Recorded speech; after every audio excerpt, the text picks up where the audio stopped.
Very nice to have you with us. Thanks. And welcome to Tell the Truth. I have a lot of my good friends from Maine here today, this evening. This is where I live in the summer. I'm originally from Baltimore, so as one Baltimorean to another, I'm glad to see all of you maniacs, and nice to have you with us. Our first guest today teaches cooking to a very special group of people, and we'll meet her and some of her pupils in just a moment as she tries to fool you and our panel here on To Tell the Truth. Bill Collins. Peggy Cash. Orson Bean. And Kitty Carlisle.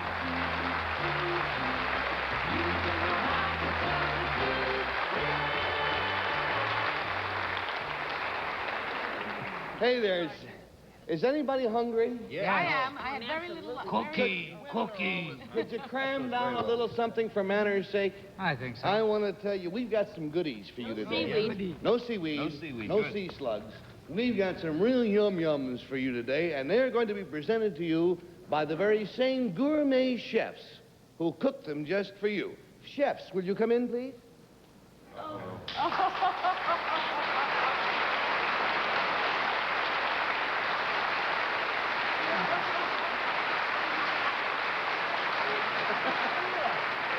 Now, honey, what is your name, please? Diane Wormser. Diane? And what have you made there? Ribbon sandwiches. Ribbon sandwiches, a ribbon between two pieces of bread, is that it? And for whom did you make these? Orson Bean. Lucky Orson. Thank you, You'll Diane. take those over to Mr. Bean. Thank you, dear. That's Just very for nice. you, Orson. That's all right. And, young fella, what is your name? John. Johnny what? Paul. Okay, Johnny. Johnny, what have you made? Peanut butter cookies. Peanut butter cookies. they're for me. And you made that for whom? Miss Carlisle? You forgot. Oh, It's thank Miss you. Carlisle's. I What can is your hardly name? wait. Take them over to Miss Carlisle. Oh, thank you. Hey, save one of those for me. Oh, my. Can And I this start now? lovely creature, what have you got made there? Funny face cookies. I meant, Funny face cupcakes? yeah. They go to Bill Cullen. Funny face cupcakes. All right. There you go. Hi there. Thank you very Oh, those kindly. are cute. And this last young man here, what in heaven's name have you perpetrated? Stuffed salad. Stuffed salad. Stuffed celery. Okay, stuffed celery. And you want to take the stuffed celery over to Peggy Cash, please, if you will. Celery. You want to take it over there? Anytime. This girl here. Thank you very much. There you go. You bit the kid's hand. Hey, look at this. It's like a rainbow. These are nice. Marvelous. I'm lucky. I didn't get anything. Well, everything looks delicious, kids. Thank you very much, and we'll see you later. Run along now.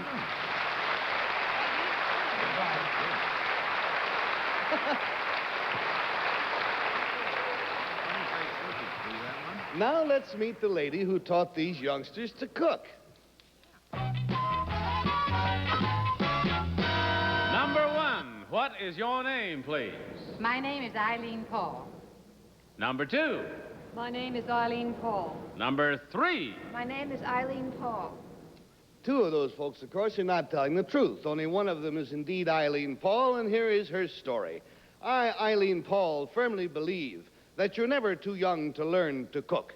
I first learned to cook when I was 10 years old and spent a summer on my grandparents' farm helping to cook big dinners for all the men on the farm. My son could bake his own cookies at the age of 2.5. For several years now, I have been conducting cooking classes for children. I've just written a cookbook for youngsters using some of the recipes that are favorites of my young chefs. I tell how to cook such child pleasers as eggs in a nest, grilled peanut butter sandwiches, and Pennsylvania Dutch funnel cakes. My book is called Kids Cooking, signed Eileen Paul.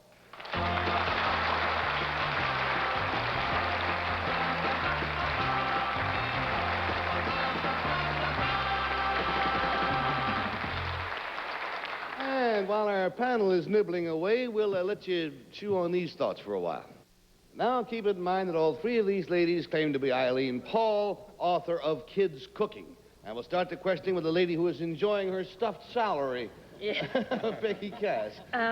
My dear, it said that they know how to make peanut butter sandwiches, but number one, what's a grilled peanut butter sandwich? Hot peanut butter? Well, it's like a grilled cheese, fried. Or it could be grilled in the oven. And is the peanut butter hot? Well, it's warm and delicious. Yeah? Well, I'll try that. I like it cold, out of the icebox myself. Well, number three, what's a Pennsylvania Dutch funnel cake? It's actually a fried sweet cake, and it comes from the fact that you put it in a funnel and the kids sort of swirl it around and make them as large as they want or as small as they want. Number two, where do you teach the children? Where are your classes? I teach in my home. Is it in New York City or where? No, it's on Long Island. And you, number three? Passaic, New Jersey. And number one? New Jersey near the bridge. Oh, well, there's a few bridges. Well, number one, how old are the children? Thank you, Peggy. Let's go down to Orson Bean. Number three, do you have more boys than girls or more girls than boys or? Depends on the class. Usually there's about an equal amount. I have some classes that are strictly girls, none that are strictly boys, though. Number two, do you feel that this is the kind of a thing that parents have to force their kids into, or is it the kind of thing that is immediately popular with the kids? Well, I think the people, rather the children who come to classes wanted to come, so they haven't been forced. We have cooking at our school, and it's immensely popular, especially when you get to eat what you make afterward. Number one, do you have hopes that any of your kids will become chefs when they grow up, or is it really just to learn how to cook for your own pleasure? I don't think the important thing is what they're going to do later. I think the important thing is enjoying what they're doing now and getting satisfaction, taking home what they've made. Do you teach them to clean up afterwards, how to clean up, the technique of cleaning up, or do you leave the mess for Mom? I would think that'd be very important, cleaning up after yourself. Well, perhaps I don't put as much emphasis on it as parents would like, but it's an hour. I would send them to a cleaning up school first and then let them learn how to cook. Kitty, what do you want to ask Well, about? I want to ask number two, which are more talented, the boys or the girls? Because most great chefs are men. Well, I don't think at the age of the children I teach that you can say that the boys are better than the girls, because they really hadn't decided they're going to be chefs when they grow up. They're there for enjoyment. Number two, this is absolutely delicious. How old is your son now? Number three, I mean. Now he's 14. He's 14. Is he still cooking? Not too often. He's busy with other things. Number one, when your little boy was 2.5, would you trust him near the oven for baking the cookies, or did you do all the stove business yourself? Well, I think with my son, I put the cookie sheet in the oven. I think probably up until 10 or 11 youngsters need that kind of help from adults. I see. And how long does it take to make these peanut butter cookies? Number two? Takes about 25 minutes. Do you have your recipes always on very short time spans so that they don't lose interest? Yes, because I find that their attention can be held for about 30 minutes if I'm lucky. And that's the end of it. Thank you, Kitty. Bill Cullen? Number two, do they do in your school what Gary said? Do they get a chance, or are they forced, as it may be, to eat the things they've made? Oh, no, they're not forced. They usually want to take them home and have their family sample them. Number three, Kitty asked number one this question. I'll ask you about the safety part of it, or the work around the stove. Do you have certain recipes that are too complicated and dangerous for little kids? I don't have any that are complicated and dangerous for children. The whole point is to have them so that they can do them by themselves and with some supervision from me. Number one, do you find it difficult to get the boys, more difficult to get the boys interested in the girls? Girls naturally take to cooking, I imagine. Not true. No? No. All my children's boyfriends cook like mad. I'm a good cook. There you that- are. Yes. I feel so terrible. Everybody's a good cook. It says here the kid learned to make cookies at 2.5 years old. I was 2.5 before I learned to lose my cookies, let alone cook them. I was backward in many ways. It is time now for us to make up our minds, friends, and vote as to which one is the real lady. And we vote for number one, or we vote for number two, or we vote for number three. In any event, we pay $50. In the case of each wrong vote, $500 if all the votes are wrong. And Peggy, do you want to start? Yeah, I voted for number one because of the way she looks. She looks like she's a nice lady that would teach everybody how to make fudge and eat cookies. So I voted for you. 1 for 1, and we go to Orson, please. I think they're all lovely girls over there, but I voted for number one because she has the look of a cook about her, kind of the Julia Child eyes she has. And Kitty? That's funny. I see number two in the kitchen with the children. She looks like the kind of lady the children would go for and would do anything she said. You'd never vote with your mouth full. We go to Bill Cullen. I voted for number 2 because she has the look of the person who would conduct a class in cooking. Reminds me of a dear school teacher I had, Mary Olive White in Pittsburgh, for instance. I remember Mary Olive. Oh, yeah. Yes. Too late to make time with her now, Bill. It's time for us to find out which one the real Eileen Paul is, and who better to pick her out than the 4 youngsters who she has taught how to cook. So, kids, come on out and pick out your teacher. I think it's 3. I think... Oh, it's... There you go.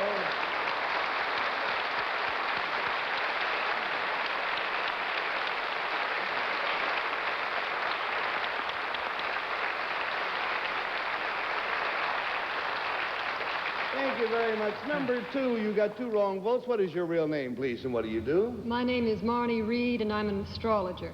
An astrologer.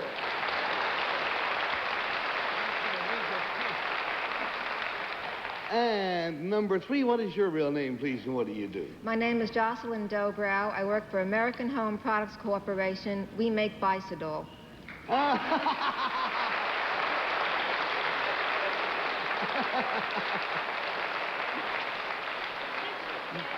Do you think there's going to be any call for number 3's product after the panel over here? Do you think they'll need some Bicidol? The celery was delicious. And it's pretty, too. First time I ever saw rainbow-colored celery. Right. Yeah. I'm watching Bill Cullen eat a half a dozen cupcakes before my eyes. They're funny-faced cookies. They're very good. And very appropriate. And thank you very, very much, teacher, chefs, and imposters for being here with us on To Tell the Truth.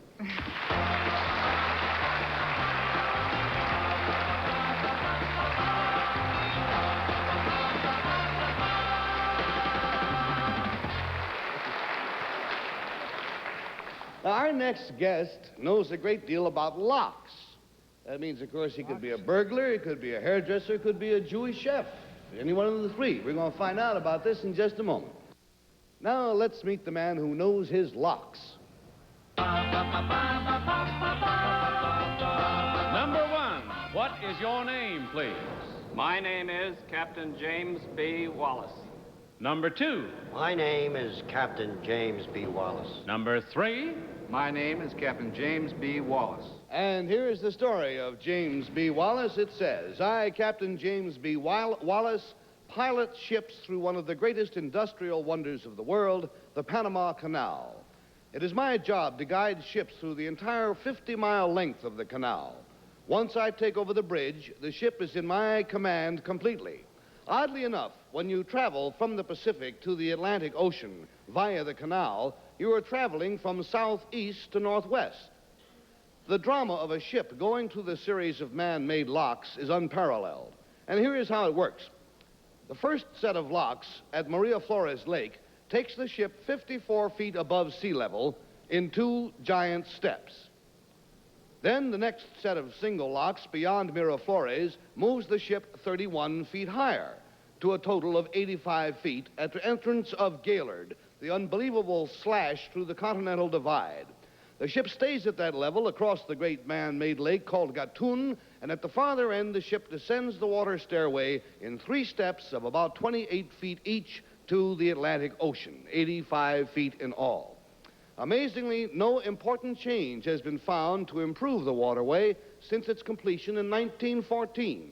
It's an incredible achievement, the achievement called the Panama Canal, signed Captain James B. Wallace.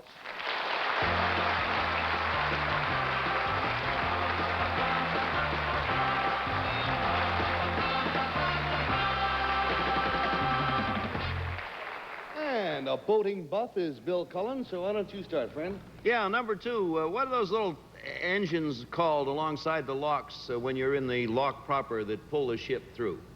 Mules. Number 3, when you're in command of the ship going through the locks, do you actually take control of the ship? I mean, do you actually stand at the helm? No, I do not. Number 1, how do you accomplish the controlling part of the ship? You give orders to the master of the vessel who relates them to the other personnel. Number 2, during any time that you're in command, can the captain of the ship of which you are in command countermand any of your orders? No, sir. I'm in complete charge. Number 3, who employs you? The Panama Canal Company. There was a very famous doctor, number one, who, I hope I'm right, worked at clearing up yellow fever so we could get down there and complete the canal. Do you know that doctor's name? Dr. Gorgas. No. Ooh. And thank you, Bill. And we go on. Who said Gary Cooper? Peggy said Gary Cooper. Dr. Cooper?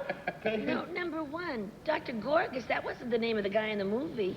It was Gary Cooper. No, well, anyway, there was a movie about that. I Well, remember maybe this that. fella hadn't seen the movie. And number three, do you belong to the same union as the fellas that bring the ships in from Ambrose Light to New York to the docks? I'm not familiar with who Are would you bring... the pilots? What's your union? Well, I'm a civil servant. Oh. Do you work for the United States government? Right. Oh. Number two, where do you live? I live in Panama, and I have a home in New Jersey. But number two, do you live in the American part of Panama or in the country of Panama? Around Gamboa, which is the center of the island, is usually the development where these employees of the United States government reside. I see. Now, it says that oddly enough, you go from southeast to northwest. What's so odd about, number two, what's so odd about going from southeast to northwest? I can do that right here. No. You go southeast, you go northwest. Except that when you face the Pacific now, you're going west. And here, Mr. Moore explained that when you were going from the Pacific to the Atlantic, you were going in the opposite direction of what we usually have. I'm terrible at that geography, but it doesn't sound so tough. Oh, well, let's simplify it. In other words, you would assume if you're crossing from the Atlantic to the Pacific, you were going west. Right. Doesn't work that way. There's a crook, and you're going east. Oh. So, okay, that's a simplified version. Orson? They couldn't do it at the Cambridge Latin School, and you can't do it now. You've given up on Peggy, huh? Right. Try to teach Peggy Cass geography. Number three, how much is saved, either in distance or time, by the fact that the canal exists? In other words, if you had to go around... If you had to go around Cape Horn, you'd save about 7,800 miles. You do save that much. That's amazing. Number one, what about the Panama Canal Zone? That is under the American flag, is it not? That is correct. What's in it? Is there a town in it? Is there a city in it? Or what's in it? There are 3 towns, one at either end and one in the middle. How are they number one if you have a Saturday night off? You can tell me, no. They swing. They swing, Our thank you. bean. And we go to Kitty. Number two, who's the architect of the Panama Canal? Goethals. That was the last one. Thank you. General And Goethals. number one, is it not true that there's a certain complication with our treaty with Panama over the canal at the moment? At the moment, there is.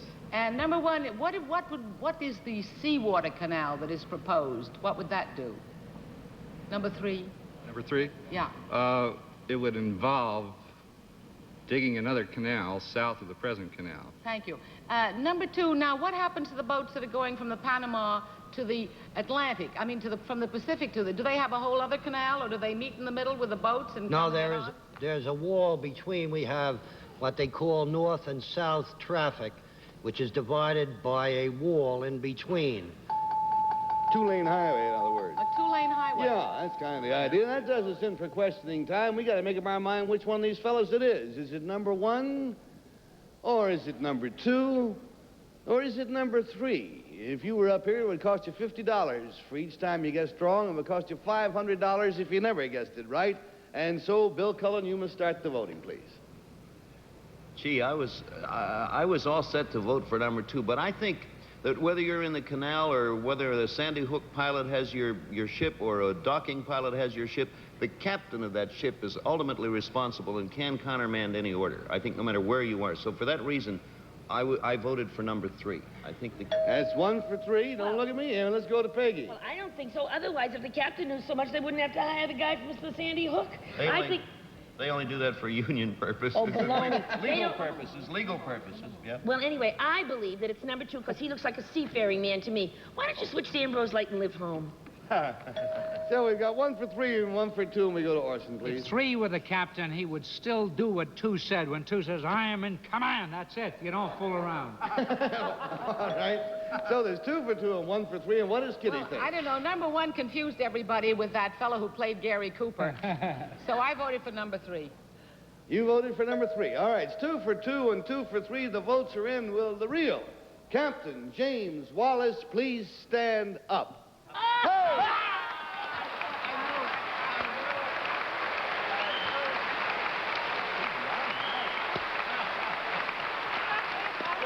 men.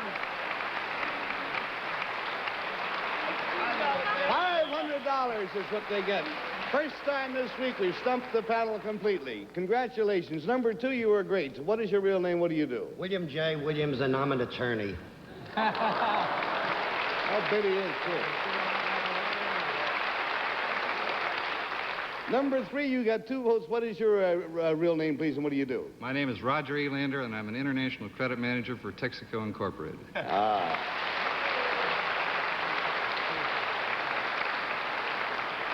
Captain Wallace, all your life, obviously, you've loved the sea. Do you ever now get to go to sea, or is all your travel confined to the canal? Well, my only sea trip now is occasionally when we come up on leave to the States, we make the jaunt from Cristobal to New Orleans by boat. But you do that as a passenger? Right. So you're captain in the canal? Yeah. Yeah, it must be kind of heartbreaking. Thank you very much, Captain, for being with us, as well as your imposters. You were all marvelous.